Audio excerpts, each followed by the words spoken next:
So the movie starts off at a movie theater, and in the first 10 seconds of the movie, we're confronted with Will Smith's 13th Reason Why. Yeah, I just know that Chris Rock with his I eat toast for breakfast smile is behind this. Directing this movie while smiling. After that slap, he's haunting this man for the rest of his days. But anyways, as this couple enters the theater, I scope the scenery. And from my analysis, I would have taken one step in and another step right back out because this place reeks of full body pillow users. Because why is everyone here a freaky ass nigga? Movie theater looking like an Instagram comment section. You thought they were here to watch a movie? Ain't nobody got time for that. Please avert your attention to these degenerates. Do you suffer from a lack of a father figure? You know what? Here's a better question. Do we deserve destruction? Yes. And the boyfriend agrees. He gets up and leaves for the bathroom. But as he goes to the bathroom, leaving a pile of Marvel movies in the toilet, Ghostface, or should I say, Will Smith, has other plans for him. Psst. Hey, buddy, does she mention me? Yo, what the f- Yo, I knew I shouldn't have used the public bathroom. Niggas be wildin'. Yo, who this? That girl you're with? I'm her true love. Nah, buddy, we were literally just playing tug of war with our tongues. Hope you got that Drake playlist on standby. Laugh now, cry later about a hit. No, she doesn't love you. She loves me!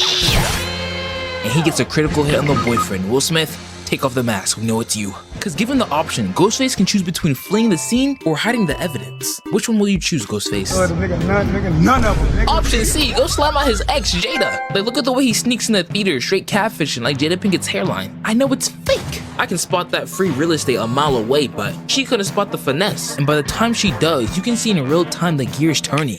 But it's Jada Pinkett. She got the overall IQ of us when they start drafting for World War III. God bless America? No, I'm not going. Got the IQ of a Twitch streamer.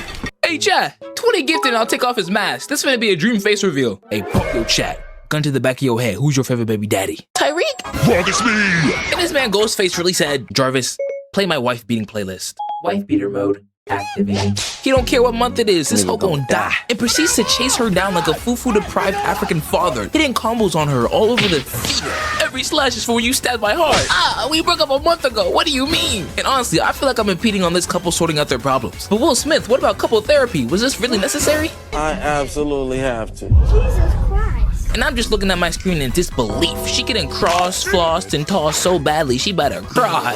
But after having his fill, Ghostface flees the scene, leaving Jada stumbling on the stage, looking like she about to take the meanest dump of her life. And in her dying breath, not even a scream or cry for help leaves her voice. She just gets up on the stage and says, "Hey DJ, play my song." Oh yeah. So the scene cuts back to town, and we see our main character. My nigga. Y'all don't know about Sydney? She really out here doing dudes bad. Breaking ankles and stealing hearts. Where do I start? From head to toe, everything she does is iconic. I gotta glaze. Pause. Nah. Resume. Like, look at the way she opens the door. Ooh, so tough. And her fans really pulled up, trying to ask for the sauce. Sydney, the people want to know, how do you keep your pants up while looking so tough? Belt. Oh my god. I love you. So tough. But do y'all really think I'm glazing? Yeah. Well, peep Exhibit A. Because when this heifer Gail tried disrespecting her by bringing the killer of her mother to taunt her, you think she let that slide? No. What's up, ho? Did you get that on film? Yes, I got that on film. But anyways, enough glazing. We meet the crew for this movie. We got Sydney, Randy, Haley, Mickey, and Derek. Oh, and don't forget Dewey, who after getting backstabbed in the last movie is hitting the stinky leg every step he takes. So the scene cuts to later that night where the school is having a house party. But do you really think this sorry slasher gonna watch this house party and not hate? No! He just mad he ain't got no invite and immediately starts hating. Hello? CC. Yeah? Riddle me this. What's a test that all college students take, requires no studying, and 99.9% pass? I don't know, what? A pregnancy test. Oh, Alvarez, you're not hitting. But after getting rejected, Ghostface responds in the only mature manner. You should kill yourself now. And Cece gotta be one of the smartest characters in horror movies of all time. Cause after receiving death threats and hearing noise upstairs, she dips. We is not Dora, there is nothing to explore. But for some reason, she goes back inside the house because of plot and receives another phone call. Hello? Do you like magic? No, nigga. I don't care. For my first trick, I'm gonna make your father reappear in your life. Abracadabra. Not my dad. Cece immediately hits the dash and peep game. I ain't know she could move like this. Cause she hits a hezzy then a sharp left. Ankles gone. Got that boy lost like he's Zorro. Gang, where are you at? Look at how she's moving. Not one wasted step. Gets to the top of the stairs and yeets that plan at Ghostface. But then Ghostface really starts to switch the levels and puts those sandals into sports mode because he is moving and catches up to her. And throws her out the window. I'm not finished. Then off the balcony. She may have been smart, but you can't outsmart plot. The party then gets cut short once word of Cece's death gets out, with everyone evacuating the premises. And hey, you in the back. I don't know what drugs he was smoking, but go ahead and slide me some. Anyways, everyone leaves except for Cindy, who then gets a call. And it's from Ghostface. But Sydney starts talking spicy. Then why don't you show your face, you coward? You want to see my beautiful face? Oh. Nah, but Sydney been ready. She hits the watch out move. It's that guy you're mad. Tossing that fool aside like an unwanted child. Daddy! Move, you're adopted. Got that man smelling the flowers. Can you smell the rainbow, buddy? Nah, I can't be that trash. It gotta be lag. She then runs through the door, begging her mans for help and leaves the attack. But quickly realizes, in this situation, this man is more useless than the hairbrushes to LeBron. She takes off with Ghostface grabbing the Gucci jacket, unhand my outer garments. Then without fail, this bum Ghostface gives me my weekly reminder that he's trash. Boy, if yo, Graf, look at this, give him a tech. You're a top 5 slasher, you're supposed to be a professional. So tell me, what is this? And I was watching this like, bruh, give me your jersey, player. You have to start in 5, and you getting benched with these bums. Can't even walk on his own 2 feet. It ain't that hard, nigga. Oh. But anyways, because Ghostface has the feet coordination of a walnut, Sydney manages to escape and runs all the way to her boyfriend, who then goes back inside to 1v1 Ghostface. And then in the corner of my eye, why do I see this crippled Dewey running in here like he from Attack on Titan? Nobody called the special forces. You got bigger ops to worry about, like shapes and letters. But Sydney and Dewey go back inside the house together and find no Ghostface. Only Derek on the ground with his arm cut. And this scene right here is why you never try to become Captain Save-A-Hug in future we trust. Cause instead of I don't know, thank you, Derek gets sussed out for being Ghostface. But I can't blame Sydney too much. That PTSD hitting harder than Queso fighting for the last chicken wing. So later, Gail starts moving like she's Sherlock Holmes, starts connecting the dots, and realizes that the killer is doing a copycat strat from previous murders. So later, while Gail, Dewey, and Randy are chilling, they get a call from Ghostface. I can see you. So they split up around campus looking for Ghostface. But this is the worst possible squad. 3 heads is better than 1? Cap. Cause 0 times 0 times 0 is still 0. They moving like this in an episode of Dora. Hola, soy Dora. Can you guys spot the killer? Yeah! Is it this pedo van with free candy written all over it? Suspiciously parked in the perfect spying angle? No!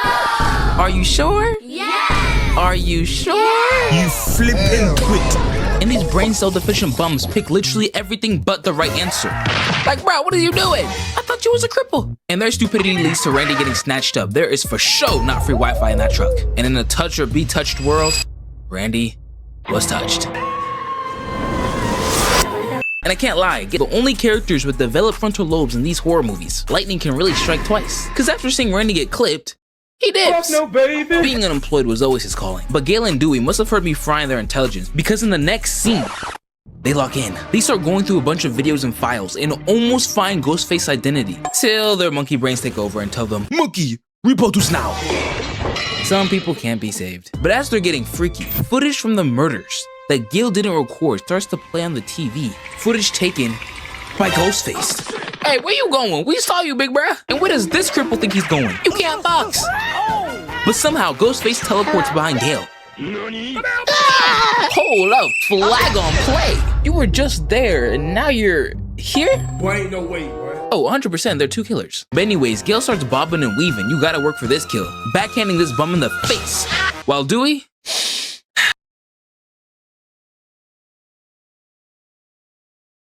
Gail then dips out of there, barricading herself in a room. But after a game of cat and mouse, Dewey eventually finds Gail and they meet up, but he gets caught lacking. And this man gets his back blown out. No pause, literally. But they did trick us last movie with his death, so I think he'll be okay. And I can't lie, I'm kind of confused on who this killer is supposed to be because this guy who was accused of killing Cindy's mom is acting straight weird. Bro swears he's innocent, but he's moving strange. Watch this. And Diane Sawyer. Cotton, I can't. I'm gonna look. Release me. But if the previous movie taught me anything, it's always the zesty light skins you gotta look out for. So I got my eye on you. Afterwards, Cindy and Haley talk to some detectives, and on their way out, they come across Cindy's boyfriend, who in the next scene after the girls and detectives leave, gets kidnapped to a Diddy party. And yo, who's that in the back? Is that Steve Hawkins? Bro on his computer talking about some, let's see what that booty do. Oh my god. But anyways, as Sydney and the detectives leave, Ghostface smashes through the window, caught Brody lacking and takes out one of the detectives. And the other one gets at the car knowing dang well he can't box. And Ghostface proceeds to give this grown man BTA. And this man just got rinsed in front of these baddies. Bump a fist fight, you gon' die. Bro really brought a gun to a fist fight. So Ghostface brings a car to a gunfight, running this man over. And after crashing the car, Ghostface is slumped. And Sydney, I messed with you, but you were just given the opportunity of a lifetime. A buy one get two free deal. Could have unmaxed Ghostface and put him to sleep for the second time, have him waking up to a Juice WRLD concert with MJ as a backup dancer. But instead, you pass it up because you got scared of a car honking and just dip with your friend, leaving Ghostface there unconscious. He's free eats. That's like leaving diamonds in Minecraft because they're near lava. And because of this, Ghostface turns on his hacks and teleports behind Haley, packing her up and forcing Cindy to flee inside the theater. Meanwhile, at the same time, Gil runs across Cotton, who is still That's suspicious. not helping his case. This man got the evidence all over his hands. He claims he found Dewey's body, but didn't do the murder. So Gil now thinks he's the killer and dips, running all the way to this lady right here. Keep her in mind. So back in the theater, Sydney finds her boyfriend Derek, still tied up by the frat boys. But just as she's assessing the situation, Ghostface finally emerges, and he walks up to them and reveals his true identity. And who the frick is you, gang? It's me, Mickey. Who? He that random dude from the start, bro only got about 5 seconds of screen time and they expect me to be surprised? Okay. Mickey tries gaslighting Sydney into believing that her boyfriend was a second killer, but when it doesn't work, he blicks him. And he reveals that he did all of this because of a movie and wants to get famous off the trial? Huh? Gang, what is you on? This man not only kills her boyfriend, but starts rage baiting her. This was just the kind of boy you'd like to take home to mom, if you had a mom. But Sydney ain't trying to hear that. No more talking, show me them hands. So she hits him with the bow, bow, bow. But he's a hoe, so he just puts her at gunpoint. But anyways, the second killer then emerges, and we find out that it's Billy's mom. And she brings in Gail as a hostage. Remember, this is the same lady that Gail ran into when she was escaping. And like mother like son, this hoe is crazy. She kills her accomplice and tells Sydney that she wants her revenge for Sydney killing her son. Okay, that's a little reasonable, but still crazy. And plans to murk Sydney and frame her for the murder. And after she takes out Sydney, all her ends will be tied up and she won't be connected to this murder at all. But Sydney still ain't trying to hear that. She's trying to box. And Sydney takes off and they start playing a game of Home Alone. But they eventually get to boxing, and Sydney is putting paws on this old lady. This gotta be elder abuse. While Granny over here is just spamming left click, she's shooting that gun like she got no home training. Like, bro, she is genuinely out of her mind. But then Cotton pulls up, putting them both at gunpoint. Boy, if you don't... And they catch him up on what's going on. But this hoe is genuinely tweaking. So Cotton shoots her. Wait. Finally, ending this whole charade. Are we good now? Okay. Sydney and Gail escape, and we see Dewey being rushed off to the hospital. And they all live happily ever after. Till movie 3. And movie 4. And 5. And 6. And 7. Okay, it sucks to be all.